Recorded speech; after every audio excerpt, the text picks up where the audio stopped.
Nas eleições do Brasil, no último domingo, o candidato Luiz Inácio Lula da Silva não venceu no primeiro turno, mas venceu o primeiro turno. E isso é muito significativo. Eu já explico.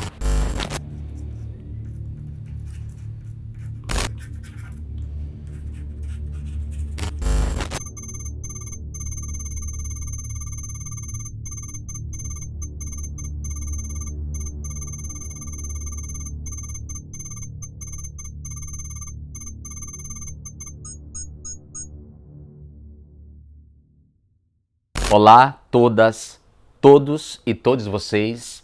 Eu sou João Willis, o seu informante.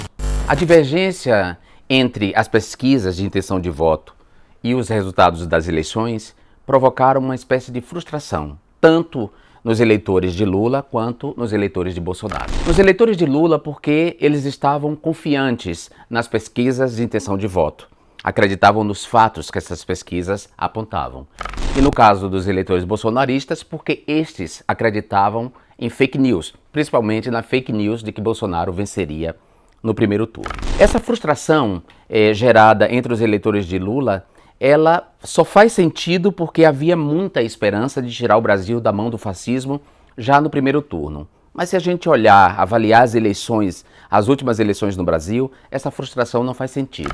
Primeiro porque os estados em que Bolsonaro venceu as eleições sempre foram estados identificados com a direita. Estados em que a direita sempre ganhou e sempre levou vantagem. Segundo porque as abstenções atuaram muito mais contra o candidato Luiz Inácio Lula da Silva. E essas abstenções se devem não só ao fato de que a maioria dos eleitores de Lula é pobre, ou seja, não tinha dinheiro para ônibus e essa maioria estava sujeita à sabotagem por parte da extrema-direita, a retirada de ônibus, por exemplo, no dia da votação, a violência política disseminada pelo bolsonarismo nos últimos meses. Enfim, as abstenções atuaram, digamos, muito mais contra o candidato do PT do que contra Bolsonaro. Depois tem a força do poder econômico, ou seja, o poder econômico sempre impactaram nas eleições no Brasil. Bolsonaro criou o orçamento secreto, uma transferência de recursos públicos para as oligarquias de direita e de extrema-direita em todo o país. E esse dinheiro irrigou as campanhas e principalmente permitiram que candidatos contrários a Lula pudessem divulgar as mentiras contra o candidato. Por fim, os institutos de pesquisas não captam dois movimentos eleitorais. O primeiro, a mentira, o voto envergonhado. As pessoas, quando consultadas, afirmam votar num candidato, mas na verdade votam em outro, na prática e no momento do voto. Esse seria o voto envergonhado.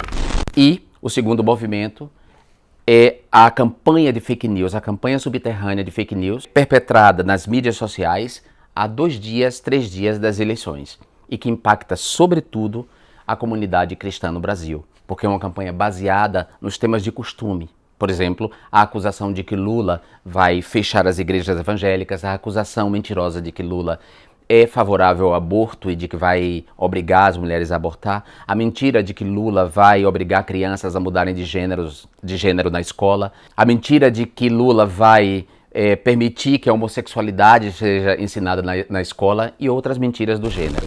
Os institutos não conseguem captar o impacto dessa campanha de desinformação, que é sempre subterrânea, sempre acontece em mídias sociais que não podem ser escrutinadas, onde não se pode haver contraditório, como por exemplo os grupos de WhatsApp, os grupos de Telegram. Então, não há por que se desesperar nem se frustrar diante desse resultado. O segundo turno está logo aí e o candidato Luiz Inácio Lula da Silva tem 6 pontos de vantagem e seguramente haverá transferência de voto e a campanha de Lula lutará contra as abstenções. Encerro com um verso de Gilberto Gil da canção Rebento.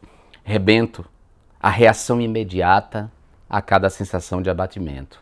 Rebento, o coração dizendo bata a cada bofetão do sofrimento.